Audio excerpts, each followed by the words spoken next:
여러분의 지속 가능한 머슬 창고입니다. 우리는 오늘도 멋진 몸을 가진 이들을 동경하며 운동을 열심히 하고 있습니다. 그런데 한 1년쯤 넘게 하다 보면 헬스장에서 신기한 현상을 확인할 수 있습니다. 딱 봐도 고인물인 헬창형들은 대부분 뭔가를 꿀꺽꿀꺽 하고 있는데 뭐지? 자세히 살펴보면 그들은 항상 물을 마시고 있었던 것이죠. 실제 유명 보디빌더 선수도 물의 중요성을 이야기하며 하루 최고 15리터까지 물을 마시고 있다는데 도대체 뭐길래 몸 좋은 사람들은 죄다 물을 마시는 걸까? 오늘 영상 끝부분에서는 물 마시는 것을 개인 맞춤화 할 수 있는 방법까지 말씀드리겠습니다. 물은 기본적으로 신체 내에서 각종 영양소를 운반하고 체온을 유지하는 역할을 합니다. 그리고 무엇보다 우리가 하는 헬스 운동과 밀접한 관련이 있습니다. 물은 근육을 키우는데 중요한 운동, 영양, 휴식 모두에 영향을 미치고 있기 때문입니다. 물과 운동 관련된 여러 자료를 살펴보면 실제로 물이 부족한 경우에 힘과 지구력이 약해진다는 결과를 찾아볼 수 있습니다. 경험적으로도 많은 헬서들이 물을 마시지 않으면 평소 운동 퍼포먼스보다 낮아진다는 이야기도 많죠. 또 못 만든다고 탄단지 열심히 챙겨 먹으시죠. 음식이 우리 몸속에 들어가서 근육으로 생성되기 위해서는 잘 흡수될 수 있도록 환경을 만들어줘야 하는데 만약 물이 부족하다면 영양학적인 관점에서도 근육 생성을 위한 흡수에 악영향을 미칠 수밖에 없겠죠. 마지막으로 우리 근육 속의 에너지로 있는 글리코겐이 회복되고 보충되려면 이 수분이 필수적으로 작용합니다. 그래서 충분한 양의 물을 마셔주지 않으면 자연스럽게 휴식의 관점에서도 에너지 보충과 다음 운동에 해를 끼치게 되는 것이죠. 아하!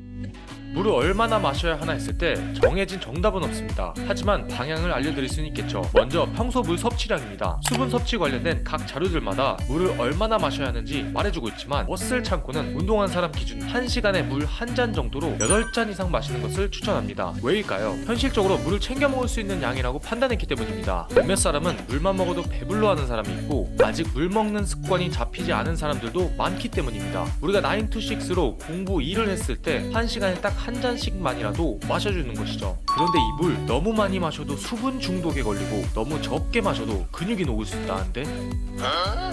앞서 수분 섭취가 부족한 경우를 들어서 또 물을 너무 마시는 경우가 있는데 이것 또한 문제가 될 수 있습니다. 물을 너무 많이 마시면 오히려 몸이 부을 수도 있고 근육 경련이 일어날 수 있으며 무엇보다 수분에 중독될 수 있습니다. 이 경우에는 뇌에도 악영향을 미쳐 생활 전반에 거쳐서 컨디션이 저하되고 소화가 잘 안 될 수 있습니다. 그럼에도 불구하고 왜 수분 섭취를 강조했을까요? 헬스 운동을 하는 경우 물을 많이 먹는 경우보다는 물을 적게 먹는 경우가 훨씬 많기 때문입니다. 앞서 언급했듯이 많은 사람들에게 근성장의 3대 요소인 운동, 영양, 휴식에 영향을 주는 수분이 부족하다 보니 물이 너무 중요하다는 말이 나오며 꼴깍꼴깍 더 많이 마셔야 한다는 주장들이 나오게 된 것이죠. 그렇다면 물 적당히 마시려면 도대체 어떻게 하라는 거야? 물을 너무 많이 마셔도 적게 마셔도 문제가 되니 개개인에게 알맞게 물을 적당히 마시기 위한 자세한 가이드를 설명해 드리겠습니다. 혹시 아직도 헬스장에 있는 종이컵으로 물을 마시는 사람은 없겠죠. 종이컵 계속 쓰다 보면 눈치가 보이고 아깝다고 똑같은 거 계속 쓰면 위생상으로도 좋지 않을 수 있으니 이 방법을 꼭 따라해 보세요. 1번 300에서 500ml의 용량의 텀블러를 가지고 하루에 4번 정도 주기로 리필하여 마신다. 7시에서 11시, 11시에서 4시, 4시에서 7시, 7시에서 11시 각 시간대마다 물을 리필할 만큼 나눠서 마시면 되겠습니다. 이 방법이 너무 귀찮다 하시는 분들, 본인이 일하거나 공부하는 곳에 1.5리터 물을 넣고 하루에 다 마신다고 생각하면 쉽습니다. 우리가 지금까지 말한 방법들 모두 약 하루에 1.5리터가량의 물을 마시는 것이기 때문입니다. 좋았어. 그러면 이 정도 물을 마시고 난 다음에는 이제 개인화를 할 시간입니다. 본인이 1.5리터 물을 따로 마신다는 가정하에 더하거나 빼보는 겁니다. 운동을 하는 사람이라면 보통 더할 것이라고 생각합니다. 일주일에 한 번씩 1.5리터 물의 양에서 10%씩 증가하여 나의 운동과 생활 컨디션에 가장 최적의 수분 섭취량을 찾으면 됩니다. 머슬 창고 주인장의 경우 2리터까지 물을 마셨을 때